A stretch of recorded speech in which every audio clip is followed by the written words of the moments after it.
Muy buenas tardes en Ecuador, muy buenas noches en Europa. Saludos cordiales a quienes nos ven desde cualquier otra parte del mundo.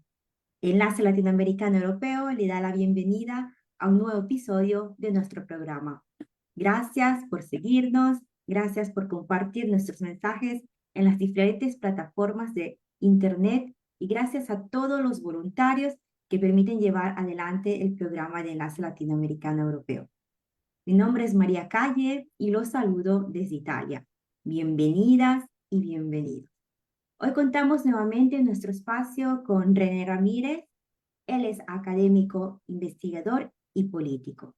Su sólida formación académica incluye una licenciatura en economía complementada con dos maestrías, una en gobiernos y políticas públicas y otra en desarrollo económico. Culminó sus estudios superiores con un doctorado PhD en sociología de la desigualdad y las relaciones de trabajo, obtenido en Portugal. En el sector público, ha ocupado cargos de la más alta responsabilidad, sirviendo como secretario nacional de Planificación y Desarrollo y también como secretario de Educación Superior, Ciencia, Tecnología e Innovación. Actualmente comparte su vasta experiencia como docente en diferentes universidades a nivel nacional e internacional. El tema de esta noche es el fin de la historia. Le da la más cordial bienvenida a nuestro espacio a René Ramírez. Tiene usted la palabra. Bueno, muchas gracias, estimada María, Jimmy, colegas. La verdad que es un gusto poder estar con ustedes en este espacio, ¿no? Y bueno, para entrar en el tema de lo que me interesa conversar con ustedes, justamente lo titulé El fin de la historia, siendo de cierta manera irónico, ¿no? Para entender un poco en qué momento estamos viviendo en América Latina y a nivel mundial, y también plantear temas relevantes de algunas cuestiones más programáticas, en donde creo que es necesario poner el énfasis dada la coyuntura histórica, ¿no? Entonces, lo primero que haré es entender la coyuntura en el marco de los ciclos largos económicos, políticos y sociales muy rápidamente, ¿no? Me interesa mucho entender el cambio de la subjetividad como producto de las transformaciones en el ámbito material, ¿no? Y no como tema únicamente del debate cultural como se intenta dar. Me interesa que se vea que lo que estamos defendiendo subjetivamente proviene de este cambio material, ¿no? Eh, y, y justamente en ese marco plantear algo que veo que es una síntesis de lo que está sucediendo, que es el cambio intergeneracional en el sentido temporal, ¿no? En donde el trabajo deja de ser el ordenador de expectativas sociales del futuro y se crean nuevas, en este caso, expectativas de este sentido de futuro. Quizás señalar que este tiempo que vivimos es un tiempo paradojal, ¿no? Un tiempo donde tenemos inteligencias que no sienten, vivimos hiperconectados, pero nos falta alguien con quien hablar, vivimos libres, pero estamos rastreados todos los segundos de nuestras vidas. La libertad se mide en contraseñas. Buscamos el progreso mientras colapsa el suelo, los cuerpos, los sueños, ¿no? Entonces, justamente en ese marco me interesa entender qué pasa a nivel mundial y qué pasa sobre todo en América Latina, ¿no? Y para eso, permítame empezar con el tema de los ciclos largos, ¿no? Cuando me refiero al fin de la historia, ¿no? Me refiero a esta frase, a este libro famoso de Fukuyama que habló sobre el fin de la historia cuando llegó el neoliberalismo y se implementó la democracia liberal, ¿no? Y desde el punto de vista que veo, ¿no? Eh, ese fin de la historia ha terminado, ¿no? O está terminando, está agonizando, ¿no? El matrimonio neoliberalismo y democracia liberal está en crisis, ¿no? Esto nos circunscribe a un debate que hubo en la teoría de la dependencia entre Totonio dos Santos, André Gunder Frank y Fernando Enrique Cardoso cuando hablaban si es que puede existir desarrollo en el capitalismo dependiente, si es que puede haber, en este caso, bienestar en el capitalismo dependiente de los sures globales, en este caso de América Latina, ¿no? Y quizás en ese debido momento Fernando Enríquez Cardoso señaló que sí puede haber y que el objetivo era, en este caso, administrar el neoliberalismo, pero institucionalizar la democracia para salir, en este caso, de, acordémonos, las dictaduras. En América Latina el neoliberalismo surge con las dictaduras, ¿no? Y quizás en ese momento, en ese debate, uno podría decir, Fernando Enríquez Cardoso tuvo la razón frente a los marxistas de la teoría de la dependencia, ¿no? Pero lo que tenemos que entender es que justamente ese momento que se vivió, donde hubo un matrimonio entre democracia liberal y eh, neoliberalismo, se dio en el marco de una onda expansiva de la economía a nivel mundial, producto de una revolución tecnológica, ¿no? En un ciclo de crecimiento, un ciclo de crecimiento económico, ¿no? Pero ese ciclo se ha parado, ¿no? Y ahorita estamos en una recesión. Y tenemos una recesión de una onda larga del capitalismo que empezó en 1973, pero también de las ondas cortas que se llaman, ¿no? Que tiene que ver con la crisis del 2008, que todavía no hemos superado. Entonces, América Latina y el mundo vive una crisis de onda larga, una crisis de onda corta, ¿no? Una crisis en este caso que repercute en la democracia, ¿no? Pero además vive una crisis hegemónica, ¿no? Que eso no pasaba en 1970. Entonces podemos hablar que estamos en el mismo momento de los 70, obviamente con los cambios que se han dado a nivel mundial, con las distancias, ¿no? Pero a su vez se suma este tema que es una crisis hegemónica principalmente de Estados Unidos, ¿no? Que lleva a un tema en el cual sí o sí, ¿no? Este matrimonio neoliberal y democracia liberal que antes pudo coexistir por estas ondas expansivas de la revolución tecnológica, ahora entran en problema y es por lo que estamos viviendo ahora también asedios de la democracia, ¿no? Es decir, para que coexista el neoliberalismo con la democracia, en este caso, la democracia empieza a ser asediada y empiezan a haber prácticas de lo que yo suelo denominar irónicamente dictaduras democráticas, ¿no? En donde se rompe la institucionalidad del Estado, no bajo la fuerza, no bajo, en este caso, las fuerzas militares, la gendarmería, la policía, sino en este caso utilizando las mismas instituciones estatales, ¿no? Principalmente el sistema de justicia. Entonces estamos en un nuevo momento del capitalismo que muchos lo llaman capitalismo cognitivo, ¿no? En donde se da un valor de cambio basado en lo inmaterial. Pero en América Latina esa inmaterialidad implica un proceso de completa desmaterialización de las condiciones de vida del sur global, ¿no? Entonces, la fisicalidad de la virtualidad está generando un despojo, ¿no? De la materialidad, principalmente de nuestros ecosistemas en América Latina, ¿no? Entonces, siempre es necesario analizar lo analógico de lo digital para ver la matriz de la economía política. Pero un tema que me interesa muy importante conversar con ustedes tiene que ver con respecto al tema de la subjetividad, ¿no? La subjetividad en el sentido de que ahora se ha construido una subjetividad que genera las condiciones para tener políticas más de índole tradicionalista, conservadora e inclusive fascista, ¿no? Y muchos han visto que para disputar esto es necesario disputar en el ámbito solo de la cultura, ¿no? Claramente lo que a mí me parece es que sí, obviamente hay que dar en ese espacio, pero si es que nosotros no entendemos que esa construcción de esa subjetividad es parte de los cambios en la materialidad, en el modo de la acumulación, en el mundo del trabajo, ¿no? Difícilmente vamos a poder disputar ese cambio de la subjetividad que se necesita para no caer en estos crecimientos de los apoyos de las ciudadanías a los procesos conservadores tradicionales o protofascistas, por decirlo de alguna manera. Y voy a dar algunos pequeños ejemplos para que se entienda lo que digo, ¿no?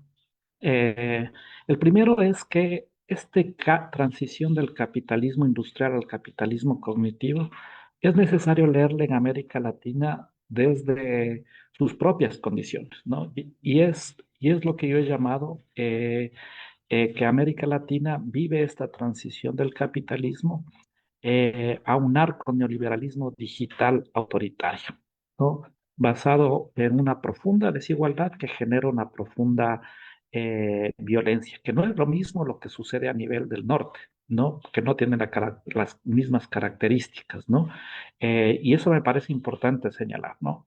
Empecemos por un tema fundamental que tiene que ver con la tecnología, ¿no? La tecnología como constructora de subjetividades antisociales y antidemocráticas, ¿no? Acá hice una investigación en México, ¿no? Y después hice para Ecuador, que tiene que ver con, la pregunta fue, ¿Facebook es una red social?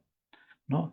Y la respuesta con investigaciones más de índole cuasi experimental demostraron que Facebook es una red antisocial, ¿no?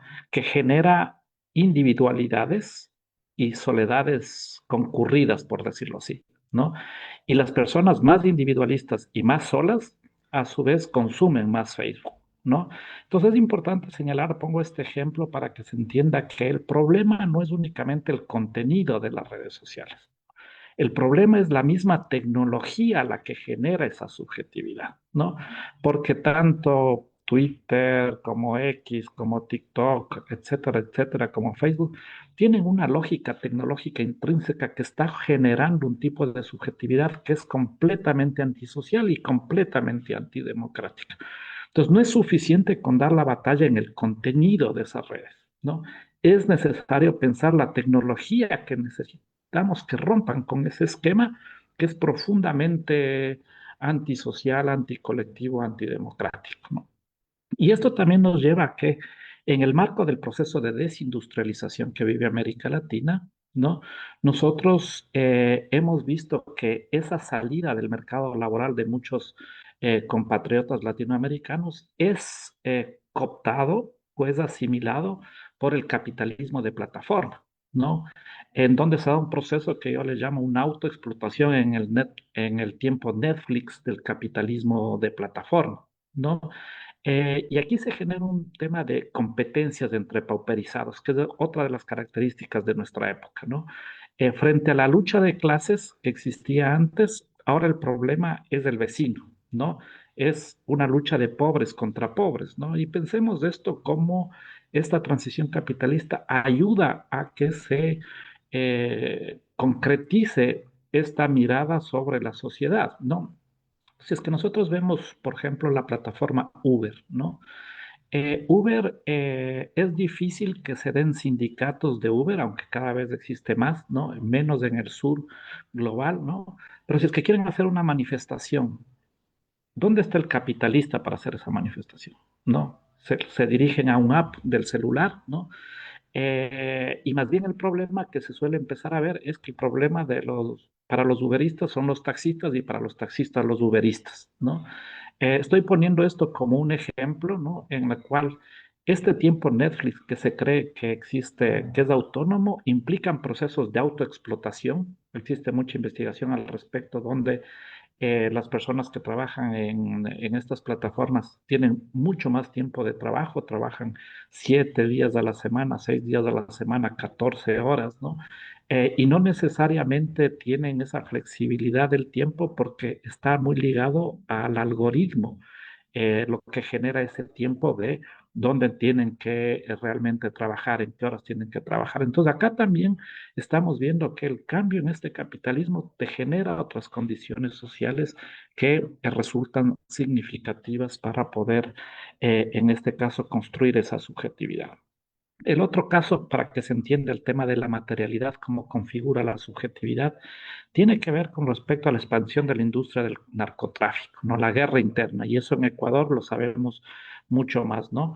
Y esto genera una pedagogía de la violencia antidemocrática en la resolución de conflictos, ¿no? Eh, la modernidad tuvo como utopía que las sociedades iban a resolver los conflictos pacíficamente, ¿no? ¿De qué tipo de subjetividad se va a construir cuando el problema, cuando existe un conflicto social dentro de la sociedad se resuelve con un tiro en la cabeza, ¿no? Claramente acá existe una vez más cómo estos cambios en el modo de acumulación te generan esta subjetividad. El otro tema que está pasando, y voy a dar dos temas más, simplemente esto pueden encontrar en un libro que coordiné y que tengo también algunos par de artículos dentro de ese libro que se llama El estado de situación de la democracia en América Latina, del narco-neoliberalismo autoritario a la democracia con demos, ¿no? El otro tema que estamos viendo es el negacionismo científico, ¿no? Y el cerco hacia la universidad pública, ¿no? Con una diversificación de las religiones como deconstructoras de la razón pública democrática, ¿no? Esto es un tema muy complicado, ¿no? Porque lo que se está dando es, y está creciendo, y hay los datos, la evidencia empírica, estos son resultados que que voy dando, que cuando entra en conflicto el debate entre ciencia y religión, hay un crecimiento hacia la religión en contra de la ciencia, ¿no? Y esto implica el adiós a la deliberación democrática, ¿no? Porque cuando se da un debate entre un dogma y otro dogma, es lo que vos crees versus lo que yo creo. Se está negando la imposibilidad de que exista un debate público para que la mejor razón prospere en ámbitos de la sociedad, ¿no? Y el otro tema que se está viendo muy fuertemente es la pérdida de poder de privilegio patriarcal, ¿no? Debido a cambios democráticos y también a la defensa, en este caso, a las movilizaciones feministas que van consiguiendo poco a poco, todavía existe mucha desigualdad a nivel regional, pero han habido conquistas que hace que exista una pérdida de privilegio de los hombres sobre todo, y por eso podemos ver que los hombres cada vez se inclinan a auspiciar, empujar, en este caso, apoyar a gobiernos de derecha que buscan defender la familia tradicional, buscan defender los roles tradicionales, ¿no? Es el caso de Bolsonaro, es el caso de Milei, es el caso de personas que defienden esa tradición. Y ahí quizás voy a hablar 5 minutos adicionales, si es que les parece bien. Me interesa plantear dos temas fundamentales, ¿no? Un tema es la necesidad de debatir sobre el sentido del valor, ¿no? Y esto no es menor, porque a veces las izquierdas, los progresismos, los proyectos nacionales populares creen que el problema es simplemente un problema redistributivo, ¿no? Y no es así necesariamente, ¿no? Terminé un libro que se llama Del valor de las cosas al valor de la vida buena, ¿no? En donde justamente el tema central es que señalo es que la esencia de la crítica al capitalismo se encuentra en la revalorización del valor. La disputa política no se ancla a los procesos necesariamente redistributivos, que hay que hacerlos, y diría yo ni siquiera a distributivos de la generación de riqueza, sino a la distorsión que el capitalismo ha generado en el sentido del valor y la riqueza social. ¿Qué quiero decir con esto, no? Lo que quiero decir con esto es que esta mutación implica una transformación estructural del sentido del volar, ¿no? Mariana Mazzucato tiene un libro que se llama justamente del valor de las cosas, en donde hace el análisis de cómo ha evolucionado el sentido del valor a lo largo de la historia, ¿no? Y este momento nos encontramos en un sentido del valor ligado al valor de cambio, ¿no? Al precio, ¿no? Ese es el sentido del tiempo que se está dando en este momento, ¿no? Entonces, la contradicción central del capitalismo es de índole temporal, que es la extracción temporal, ¿no? Es el robo del tiempo, ¿no? El capitalismo, el núcleo central es robar tiempo, ¿no? Pero aquí se da un tema que a mí me parece fundamental, que es la imposibilidad de la libertad en el tiempo capitalista, porque el tiempo capitalista que se disminuye por la tecnología tiene que ser utilizado, que es el plusvalor, ¿no? La ganancia para que el propio sistema se reproduzca.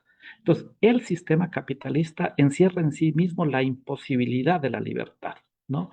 Y en ese marco, justamente lo que nosotros, si es que redistribuimos riqueza o incluso si es que redistribuimos tiempo, lo que estamos haciendo, si es que seguimos bajo la misma lógica del valor, lo que estamos distribuyendo son alienaciones o explotaciones, ¿no? Y lo que nosotros queremos distribuir son emancipaciones, libertades. Por eso es necesario disputar este sentido del valor, ¿no? Hacia un sentido del valor del tiempo ligado a la vida. Y digo yo, no a cualquier tipo de vida, sino a una vida buena, ¿no? Eh, Acá quizás, y con esto termino con un ejemplo hacia dónde va esta perspectiva, es que tenemos que empezar a discutir ese cambio que se da en el sentido temporal, intergeneracional, ¿no? Existen nuevas investigaciones que señalan, por ejemplo, que esta libertad, ¿no? En el tiempo Netflix, ¿no?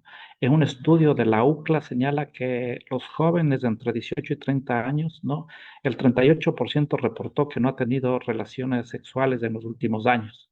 En el 2011 era el del 22%, ¿no? En Francia, el 28% de jóvenes no tuvieron sexo en el último año versus el 5% que era en el 2006, ¿no?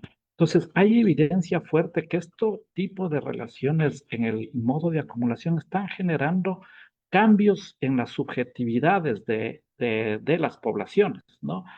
En otras investigaciones se puede ver, por ejemplo, que aumentó la ansiedad en un 134% desde el 2010, aumentó la depresión en un 106%, aumentó la anorexia en 100%, aumentó las autolesiones de urgencia en 188%, aumentaron los suicidios, ¿no? En chicas del 90 en chicos del 91%, en chicas del 167%, ¿no? La generación Z usa en promedio 9 horas al día la pantalla, mientras que los millennials utilizan 6, ¿no? Y los del baby boom usan 3 horas, ¿no? Entonces, claramente acá hay una disputa por el tiempo, ¿no? Y hay una disputa por ese sentido del tiempo, ¿no? Y aquí señalo algo importante de que la disputa también es no solo la revalorización del valor, sino otro tema fundamental es pensar ese retorno al analógico en el marco de la disputa de la distribución temporal de las acciones, ¿no?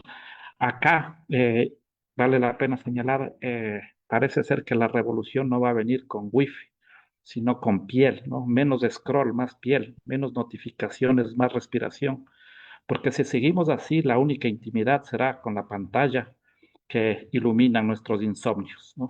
Yo me quedo ahí simplemente para como algo provocativo para poder conversar con ustedes de entender que este momento es un momento de crisis civilizatoria y la crisis civilizatoria no se sale como se salió a un momento similar que fue el momento de la crisis de los 30 en donde se propuso simplemente más Estado, ¿no? Más redistribución, ¿no? Porque es un problema mucho más estructural donde tenemos límites estructurales ligados justamente en este caso, al cambio climático, a los problemas ecológicos que tenemos como humanidad, ¿no? Muchas gracias por su atención y más bien quedo atento a cualquier tipo de preguntas.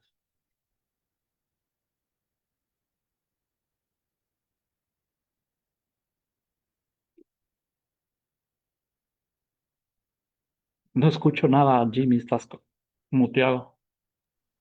Ok, gracias, muchísimas gracias. Mi nombre es Jimmy Pesantes y llevaré la moderación de Berlín, Alemania. Hoy estamos con el economista René Ramírez y damos inicio a la ronda de preguntas y recordamos que el tema de hoy es el fin de la historia, en alusión a ese libro que escribió ese famoso economista también, Fukuyama, ¿no? Em, Exactamente. Claro, y vemos cómo digamos, la historia no ha terminado.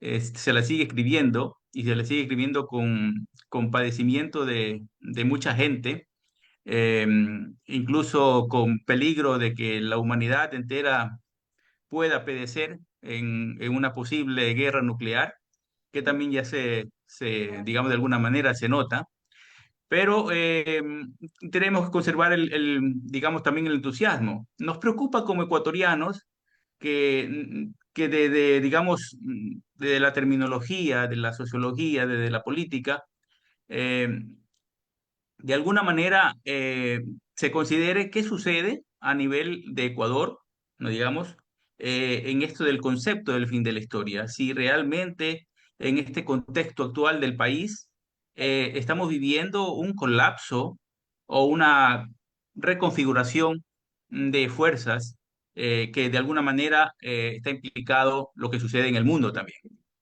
¿Qué opinas tú de eso? ¿Qué nos pasa en Ecuador en relación a esto, relación?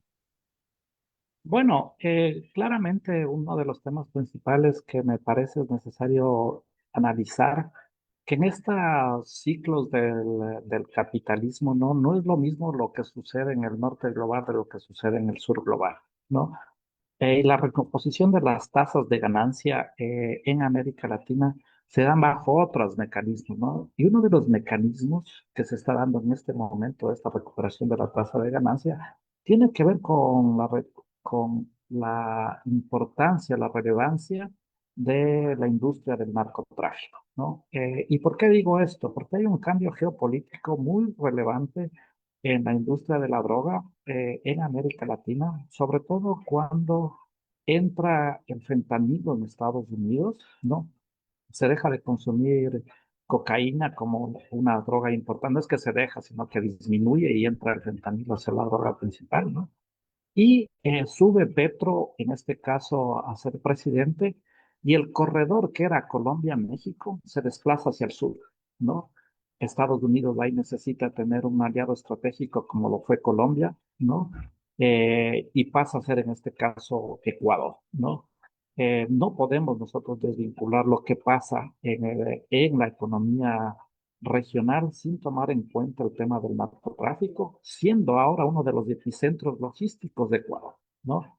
Y aquí también vale la pena señalar, tengo una investigación que va a salir en un libro en el Colegio de México, que tiene que ver con el análisis de el modelo de la narcoeconomía de cierta manera, pero visto a través del análisis de las cárceles, ¿no? Y ahí también se puede ver cómo se va generando esta articulación de los cambios estructurales con la construcción de las subjetividades sociales, ¿no? Si es que nosotros vemos las cárceles, nosotros vemos que los que están presos en las cárceles son jóvenes, migrantes, en términos proporcionales, mujeres, ¿no? Negros, ¿no? Eh, Están en la cárcel, lo que yo les llamo el narcoproletariado, pero no están en las cárceles las narcoburguesías. Y aquí tenemos que tener muy claro que la economía del narco está ligada a los sistemas financieros, ¿no? Y en Ecuador, como todos ustedes saben, ¿no? Hasta el 2017 fuimos el segundo país más seguro de América Latina, ¿no? A partir del 2021 se da un quiebre exponencial de los homicidios, ¿no? Y ahora somos, lamentablemente, cuesta decirlo, el país más inseguro de América Latina, ¿no? En esta investigación que hicimos, lo ligamos y tratamos de analizar si es que esto depende de los niveles de desigualdad social y claramente explican el 70%, ¿no? De las muertes de esta relación, de estos cambios estructurales que han habido, ¿no? Y cuando uno analiza, ¿no? A través de, por ejemplo, los Panama Papers, ¿no? Que salen en la lista muchos presidentes, ¿no? Que además, como ustedes saben, hubo una consulta popular en donde no podían tener dineros en paraísos fiscales las personas que son elegidas electoralmente, ¿no? Claramente vemos que ese grupo de personas que aparecen en los Panama Papers hay mucha impunidad, porque son los que realmente controlan, en este caso, son parte del sistema, en este caso, capitalista. Y aquí tiene un tema importante, y con esto termino para poder dar, que tiene que ver con que el modelo estructural de América Latina es lo que yo llamo de acumulación desacumuladora, ¿no? Usualmente nos suelen decir que no existen dinero suficiente para hacer la gran transformación de nuestros países, ¿no? Pero tenemos que saber que América Latina es el continente con mayor recursos en paraísos fiscales del mundo, ¿no?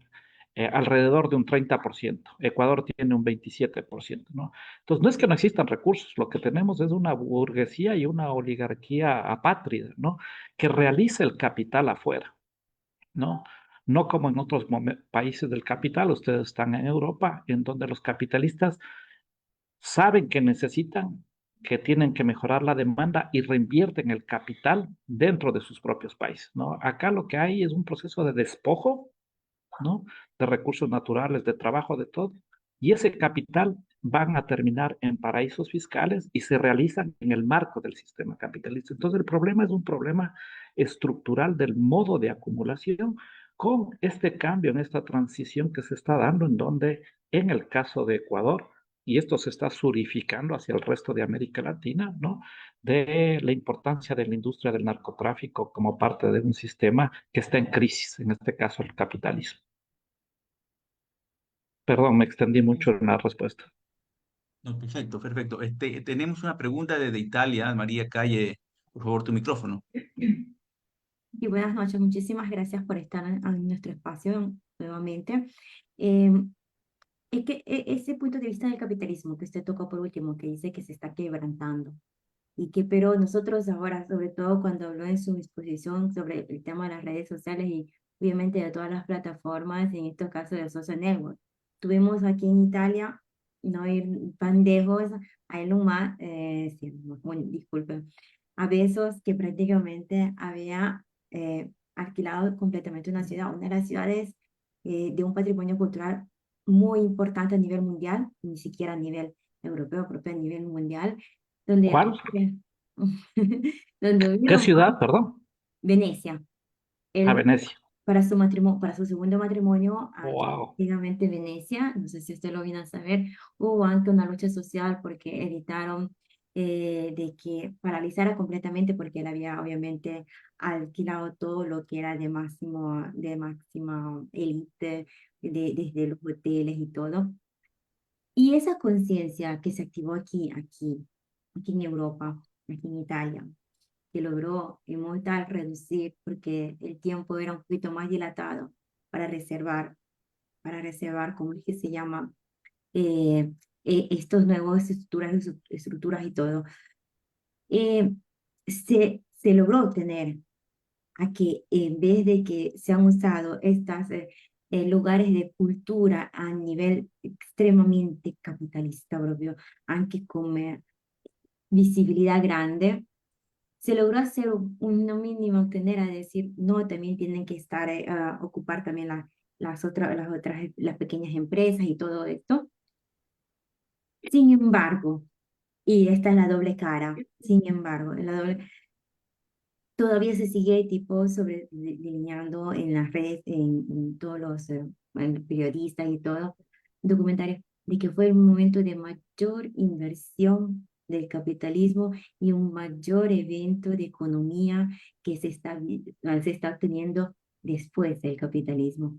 Mi pregunta ¿es este donde tenemos que llegar o absolutamente es otro mundo? Sobre todo nosotros jóvenes que no vivimos todo lo que quizás ustedes vivieron respecto a las luchas sociales, a la paridad, a la igualdad y tantas cosas que ahora, que basta un clic, nos acerca más, pero al mismo tiempo se profundiza el agujero negro de cuánto es distante realmente la desigualdad, porque es la cara que estamos viendo. Tenemos grandes propietarios de grandes social network que son también patrocinadores de campañas electorales. No tenemos que ir lejos con lo que pasó con Donald Trump y Elon Musk. O sea, no tenemos que ir tan lejos de las grandes campañas que están financiando estas megapotencias del tech. ¿Es este o hay todavía una salida? Porque cuando se logra una lucha es un pedacito, pero después rebota más grande a decir, no, nosotros podemos mejor. ¿Es esto?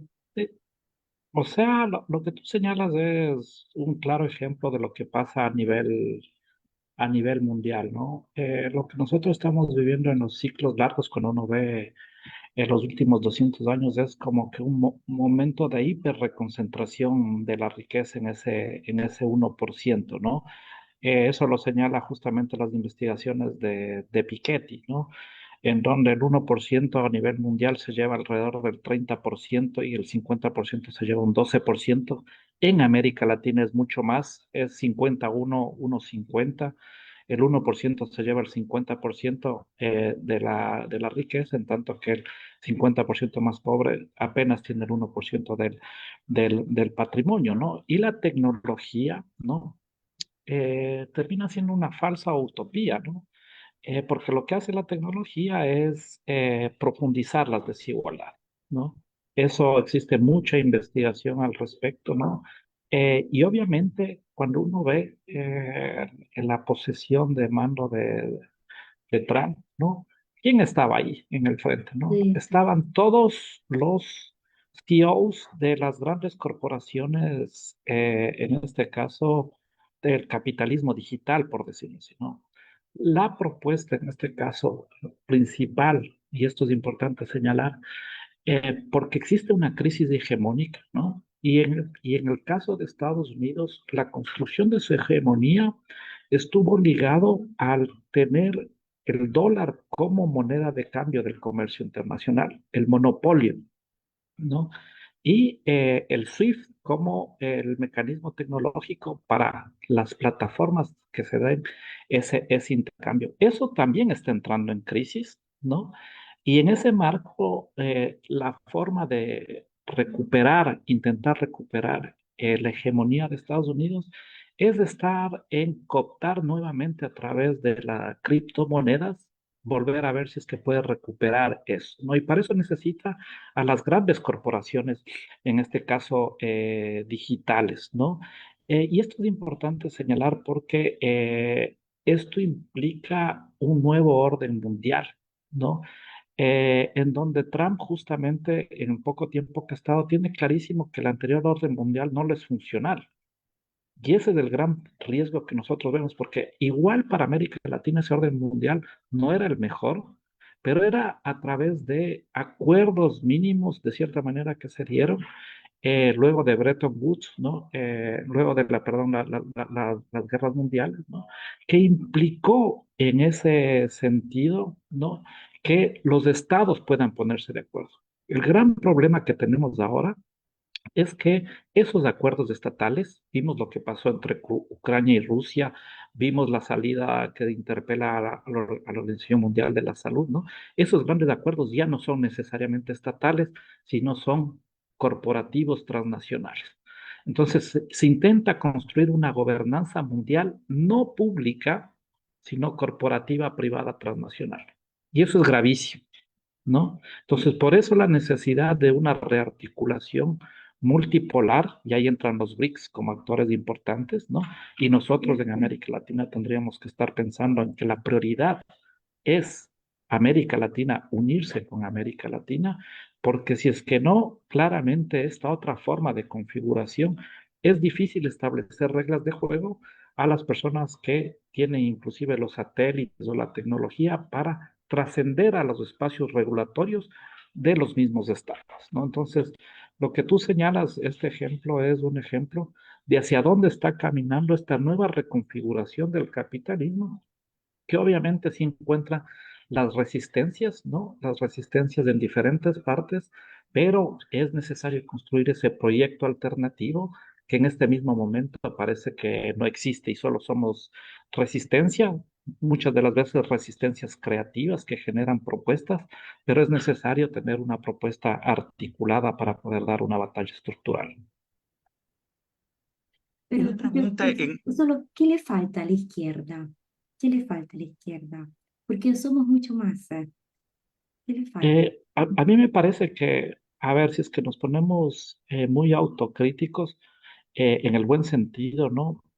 Creo que no están necesariamente interpretando bien el momento que estamos viviendo, ¿no? Y a diferencia de lo que fue en América Latina la primera ola, de lo que se denominó de gobiernos progresistas, nacional populares, de izquierda, que sí llegamos con una propuesta estructural, ¿no? En el caso del Ecuador, en la Constitución de la República implica un cambio societal, ¿no? El hecho de meter, por ejemplo, pasar del antropocentrismo al biocentrismo, pasar del capitalismo a la necesidad de construir una economía social y solidaria, pasar de un Estado colonial a un Estado plurinacional e intercultural, no pasar de una perspectiva del ser humano como consumidor al ciudadano universal, etcétera, etcétera, etcétera, implicó una propuesta de otro modo de convivencia social, ¿no?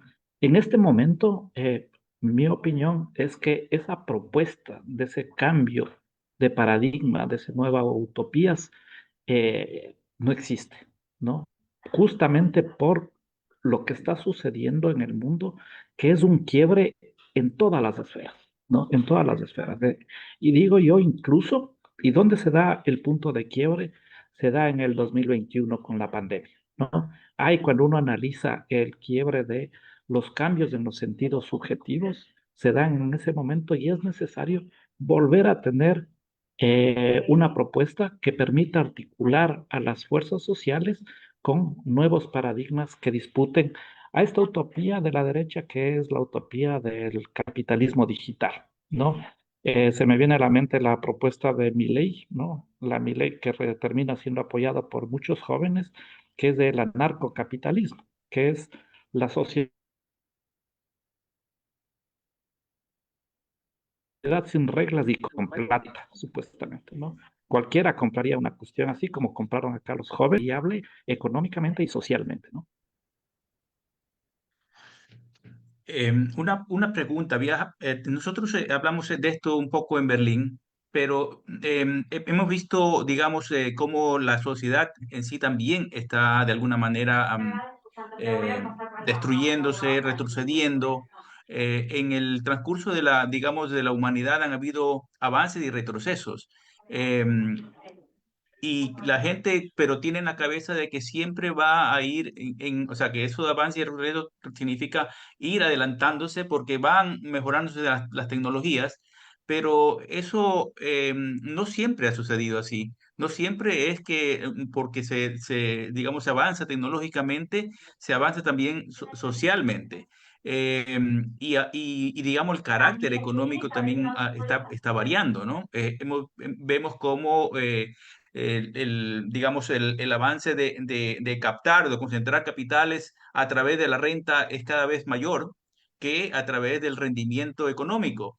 Entonces, y ese es el carácter también del feudalismo, o sea, estamos retrocediendo de un capitalismo a un feudalismo digital tal vez. O sea, no yendo a un capitalismo digital, sino más bien a un feudalismo digital tecnológico.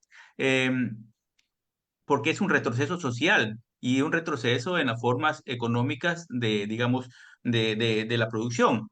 ¿Qué aspecto, cómo lo ves tú? Mira, hay algunas cuestiones que me parecen importantes. Justo estoy escribiendo un libro que es ver la historia a través de lo que yo llamo las cronofagias y las cronogénesis, es decir, ver la historia a través de los extractivismos temporales y las organizaciones sociales que buscan tener soberanía temporal, ¿no? Y contrariamente a lo que se suele decir, veo que las revoluciones tecnológicas son los momentos en los cuales más extractivismo temporal se da. Y cuando digo extractivismo temporal, digo más mecanismos de quitar soberanía o autonomía de vida de las personas se da, ¿no? Obviamente, bajo la lógica del capitalismo, esto resulta importante y aquí el concepto de Marx me parece el más adecuado, que es de el plusvalor relativo, ¿no? Porque a lo largo de la historia empieza a verse mal que exista explotación absoluta laboral, ¿no? Que existe en este caso que los niños trabajen muchas horas, etcétera. Entonces, ¿cuál es la forma civilizatoria de esta extracción temporal? Es a través de las tecnologías. La tecnología lo que hace es aumentar esa productividad, pero es una productividad que termina siendo un plusvalor que extrae no para la libertad de las personas, sino para la perpetuación de la ganancia del capitalista, ¿no? Entonces, dentro de la misma lógica, aquí vale la pena señalar, yo no estoy muy seguro de lo que dice Varoufakis, que estamos en un feudalismo, ¿no? Porque además de eso es una mirada muy europea, ¿no? Lo dice muy bien en sus libros Enrique Dussel cuando dice el eurocentrismo se basa en que vio que la historia es el paso del la historia moderna del feudalismo al capitalismo, pero feudalismo solo hubo en Europa, ¿no?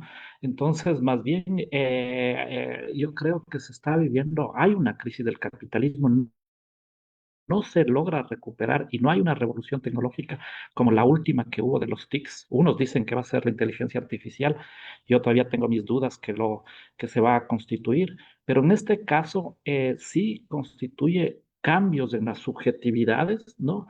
Que implican también la generación de articulaciones en las cuales la convivencia social entra a estar conflictuada porque se está diluyendo cuestiones tan simples como la empatía social, ¿no? Y yo veo esto incluso a nivel de las universidades, en investigaciones que he hecho, en donde se ve que las facultades que está habiendo un proceso de derechización en términos de valores, ¿no?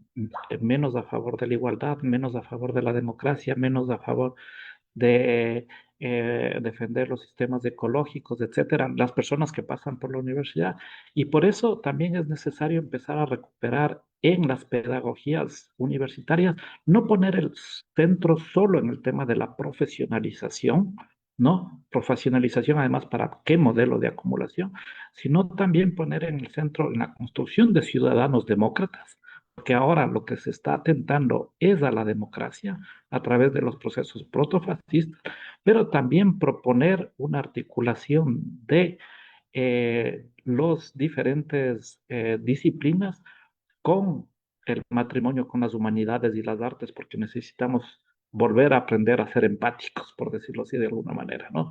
Y claramente eso está sucediendo no solo en América Latina, sino a nivel mundial, ¿no? Entonces creo yo que estas tecnologías que se venden como soluciones, ¿no? Son también a veces parte del problema, ¿no? Y por eso es necesario construir nuestras tecnologías que tengan otra lógica pro común, pro democracia, pro social, ¿no?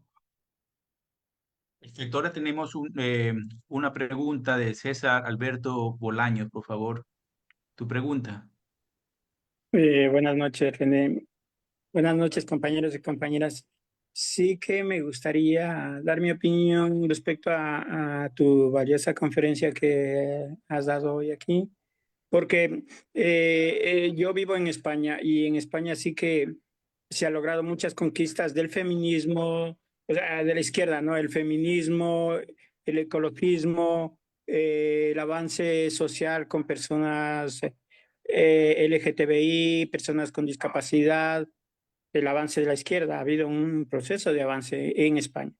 Pero también sí que hay unos partidos de ultraderecha, sí, ultraderecha, donde eh, niegan el cambio climático, niegan al colectivo LGTBI, niegan eh, el avance feminista y quieren expulsar a todos los migrantes, son racistas, y eso yo creo que se está divulgando a través de las redes sociales a nivel mundial, ¿sí? Porque eso no es solo en España, está a nivel de Europa y llega a América y Norteamérica, vemos qué clase de presidente hay.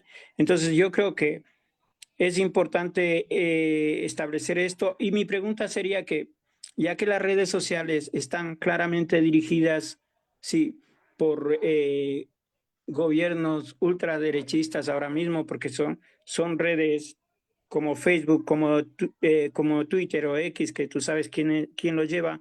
Entonces, también la izquierda debería afrontar esto, porque va a ser una lucha que va a quedarse. Las tecnologías están aquí para quedarse y la izquierda también debería buscar una estrategia. Entonces, mi pregunta sería, ¿cómo buscar una estrategia de la izquierda en las nuevas tecnologías? Gracias. Sí, es fundamental lo que tú señalas.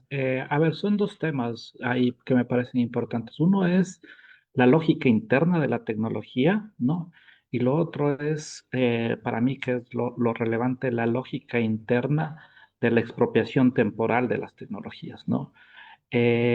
Cuando uno ve el tema de cómo ha crecido el uso de el tiempo frente a la pantalla, ¿no? Como señalé, en la generación Z estás dedicando 9 horas diarias, ¿no? Entonces la disputa es por el lado es una disputa para que ese extractivismo temporal no se quede, en este caso, dentro de lo capital, sino sea un tiempo liberalizador. Y eso implica pensar en otra propuesta societal, ¿no? Para que se utilice el tiempo en otros temas que no sean en un tema que al estar frente a la pantalla me genere una subjetividad completamente individualista y además con paradigmas en los cuales el éxito es algo que sucede uno en miles de millones de personas, ¿no? Y que creo que ese voy a ser yo, ¿no? El paradigma del éxito, del exitoso, ¿no? Del que me voy a ganar la lotería siendo influencer o TikToker. Ahora mismo existen investigaciones en América Latina que señalan que a las nuevas generaciones preguntas qué quieres ser de grande y te dicen quiero ser influencer, TikToker, gamer, ¿no? Como paradigma para su propia vida, ¿no? Cuando sabemos que los que les va bien son uno en un millón, ¿no? Entonces, para mí hay que dar una disputa sobre el orden temporal, por un lado. Pero por otro lado, lo que tú señalabas también me parece relevante, que tiene que ver con pensar nuestras propias tecnologías, ¿no? Y ahí viene el problema, porque para pensar nuestras propias tecnologías necesitamos del capital que permita generar esas tecnologías, ¿no? Y la izquierda no necesariamente tiene ese capital, ¿no? Entonces, ahí el tema que es necesario siempre plantearlo, cuando llegan gobiernos progresistas de izquierdas nacional populares, tienen que tener la claridad de que necesitamos construir nuevas tecnologías con otra lógica completamente diferente a esa lógica de estas grandes corporaciones, ¿no? Y también articular procesos, ¿no? En los cuales se le interpele a esos grandes corporaciones transnacionales, ¿no? La otra vez estaba en una conversación con unos amigos brasileños y me dijeron, si viste que se le puso una demanda, en este caso me parece que era a Facebook, ¿no? No, perdón, a Elon Musk, a X, ¿no? Y que ganamos esa demanda. Qué bueno que le ganamos, ¿no? Y para mí también, de cierta manera, no necesariamente era una buena noticia, ¿no? Porque para Elon Musk es más importante el mercado de Brasil, pero no solo en términos de plata, sino en términos de la penetración ideológica a través de X de estar en Brasil. Hubiese sido mejor que no pague y que se vaya, porque a través de X se generan, en este caso, ese tipo de ideologías y subjetividades que tienen una lógica de un algoritmo que va en función de intereses económicos. Tenemos que saber que las redes sociales, ¿no?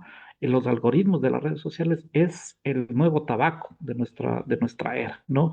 En términos de el vicio que genera, ¿no? Porque están planificados para que tú sigas consumiendo y sigas dedicando más tiempo, en este caso, a la pantalla. Entonces, creo yo que hay que tener una doble vía, la vía de proponer nuevos órdenes temporales y la vía de generar nuestras propias tecnologías que entren en disputa con estas grandes tecnologías que lo que están haciendo es generando personas individualistas y antidemocráticas, ¿no? Cuando tú hablas de nuestras tecnologías, no hablas de otras tecnologías, digamos, por ejemplo, otras formas de hacer redes sociales, sino de que sean nuestras y que tengan, digamos, un equivalente a las que existen, o competir en lo que se está viniendo. Me imagino que va por ahí, porque, Sí, o sea, van, no, van. no podemos idearnos algo nuevo No, es pero es muy, simple. muy complicado, no sabemos, ¿no? Mira, China tiene sus propias tecnologías, Rusia tiene Efectivamente. sus propias tecnologías, ¿no? Entonces hay tres paradigmas grandes, ¿no? Estados Unidos, China y Rusia, ¿no? El algoritmo de China, de TikTok, es diferente al que existe en China, ¿no? Porque en el uno tiene un objetivo político y en el otro genera otro tipo de valores de los nuevos videos que uno va teniendo. Entonces el tema es ¿quién construye esos algoritmos? ¿Y cómo construimos algoritmos que sean en beneficio de los intereses de los sures globales, ¿no? Entonces, en el marco de, ¿por qué no podemos nosotros construir esas tecnologías, ¿no? Se puede construir esas tecnologías. El tema es cómo se da ese impulso, etcétera, etcétera, ¿no? Y por qué no nuevas también que surjan de personas que vengan del sur global. Entonces, claramente aquí existe una competencia, ¿no? Y se ha demostrado que pueden haber tecnologías alternativas a las que ya existen y lo ha demostrado China y lo ha demostrado Rusia, ¿no? Con respecto a las grandes transnacionales de estas tecnologías que estamos conversando.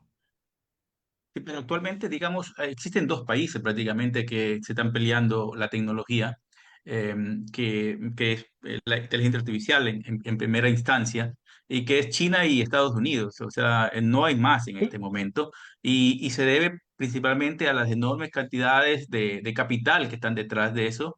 Y ahí vienen los modelos, que muy bien tú lo señalaste también, digamos que nosotros tendríamos que crearlos, pero tenemos que basarnos digamos, en algo común. Ecuador, un país miniatura, digamos, sería imposible de que podría generar nuevas tecnologías en el sentido de crear entidades capaces, fuertes, como para poder competir. No nos queda otro camino que, digamos, la unidad latinoamericana, la unidad nacional latinoamericana, pero no se hacen muchas cosas en ese sentido. Seguimos nosotros incluso tratando como si fuesen muy extraños a nuestros vecinos, que son con los que tendríamos que hacer digamos, un mercado común, un país común, y no actuamos en eso. ¿Qué se puede hacer? A pesar de que desde Simón Bolívar venimos con la idea y no se ha logrado. eh, ¿Cómo hacer para que los pueblos canalicen una unidad que constituya, que nos pueda permitir ser un mercado y desarrollar nuestras tecnologías, como tú dices? Bueno, lo primero es que cuando estemos, a ver, eso se intentó hacer con UNASUR, con la CELAC, ¿no? Y creo que se avanzó bastante y por eso fue un riesgo, ¿no? Y justamente cuando llegaron gobiernos que sabían que era un riesgo la integración y que prefieren el bilateralismo, buscaron deliberadamente eliminar o tratar de poner en suspenso esta integración, ¿no? Pero un primer paso sería intentar recuperar esas instituciones que existen, ¿no? Eh, el otro paso es pensar en una mejor ingeniería institucional, porque si es que estamos en una ingeniería institucional que todo es vía consenso, difícilmente va a prosperar, porque es suficiente con que haya un presidente de derecha que no quiera votar y ya queda esto por fuera, ¿no? El otro tema es también recuperar no solo la integración latinoamericana desde los estados, sino ver también todos esos espacios que existen dentro de América Latina que se hace integración latinoamericana desde lo social, ¿no? Estoy pensando, por ejemplo, la UDUAL en términos universitarios, la CLACSO en términos de investigación, lo que se propuso el RUNASUR, que tiene que ver con la articulación de movimientos sociales, que trasciende al tema de los estados, porque los estados sabemos que cuando se llega al poder, en este caso, otro tipo de gobiernos, se elimina la posibilidad de continuar avanzando con la integración latinoamericana, ¿no? Entonces, lo que sí estoy completamente de acuerdo contigo, Jimmy, es que esto no puede ser pensado individualmente, ¿no? Sí o sí tiene que ser a través de los procesos de integración regional, ¿no? Y tal vez como una última pregunta, en el discurso del fin de la historia, se sugiere que no habrá alternativa al modelo capitalista liberal. Sin embargo, digamos, la crisis, civilizatoria actual parece contradecir esto. ¿Qué papel puede jugar, digamos, entidades como UNASUR, el Sur global en definitiva, digamos, en esta realidad, en este cambio que podría suceder, este cambio de estructuras mundiales? Y efectivamente, quizás para terminar con la pregunta, claramente eso que se llamó el fin de la historia, que es neoliberalismo más democracia liberal, está en crisis, ¿no? Eso es como un primer punto, ¿no? El neoliberalismo, de cierta manera, está mutando a otras nuevas formas, ¿no? Y la democracia liberal claramente está en riesgo, está siendo asediada, ¿no? Y en ese marco lo que hay que auspiciar es mucha resistencia creativa, ¿no? Por las sociedades y, ¿no? y por los gobiernos, en este caso, cuando llegan al poder de Estado, que generen nuevas propuestas, en este caso, sobre todo, me parece, de democracia, ¿no? Porque si es que no defendemos la democracia, no podemos avanzar hacia nuevos modelos de acumulación. A diferencia de lo que sucedía en el siglo XX, que era a través del modelo de acumulación nos vamos a otros regímenes políticos, ahora sabemos que las derechas y las grandes corporaciones necesitan prescindir de la democracia para que prospere sus modelos de acumulación, ¿no? Entonces, UNASUR, la CELAC, siempre se constituyeron en espacio de defensa de esas democracias, ¿no? Y obviamente recuperar las agendas que surgieron de esos espacios, ¿no? Nosotros en Ecuador pudimos proponer el COSUCTI, por ejemplo, cuando era presidente de UNASUR, yo llevé a cabo la propuesta de construir un Consejo de Ciencia, Tecnología e Innovación regional, y así para las diferentes áreas, ¿no? En el área de salud, en el área de seguridad, ¿no? Y un área muy importante va a ser el área tecnológica, ¿no? Entonces, es necesario primero la unidad, ¿no? Y la unidad en este caso es del 99% versus el 1%, pero también la unidad es de los demócratas contra los fascistas, ¿no? Y ahí tenemos que ampliar nuestra agenda para poder articular más propuestas y colectividades que permitan reimaginar el futuro, ¿no? Creo que eso es una acción fundamental que tenemos nosotros que hacer, los proyectos políticos y sociales, que sabemos que este modelo no tiene futuro, ¿no? No tiene futuro porque va a terminar exterminando los ecosistemas y a la misma humanidad.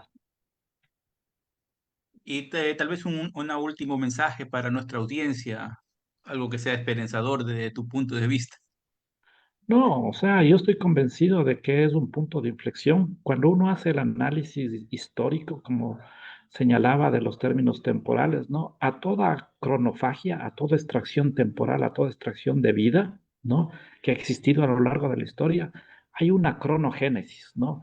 Hay formas de resistir y de crear vida, ¿no? Y son los momentos de crisis, que están en crisis, donde se da esta disputa, ¿no? Esta disputa entre los que quieren seguir extirpando, extrayendo tiempo vital, y los movimientos sociales y la humanidad que busca justamente generar alternativas. Y no me cabe la menor duda que en términos históricos, esto no puede prosperar porque si es que prospera será la extinción de las especies y de la humanidad, y las fuerzas sociales van a generar nuevas alternativas. El tema es justamente juntarse, unir fuerzas, ¿no? Porque sabemos que en el otro lado es una minoría poderosa en este momento, pero que la humanidad va a salir adelante en propuestas societales que transformen a este modelo actual imperante, ¿no? Muy bien, agradecemos a nuestro invitado René Ramírez por compartir su tiempo y sus perspectivas. También agradecemos el apoyo y la generosidad de nuestros voluntarios y a la audiencia presente en este conversatorio. ELE, el Enlace Latinoamericano Europeo, es un proyecto creado por migrantes ecuatorianos que busca unir y construir juntos un espacio de integración y unión en aspectos culturales, sociales y políticos de manera participativa y consensuada. Los invitamos a seguirnos en nuestras redes sociales y formar parte de nuestros conversatorios. Muchísimas gracias y nos estamos viendo hasta la próxima. Adiós. Un abrazo a todos, gracias por la invitación.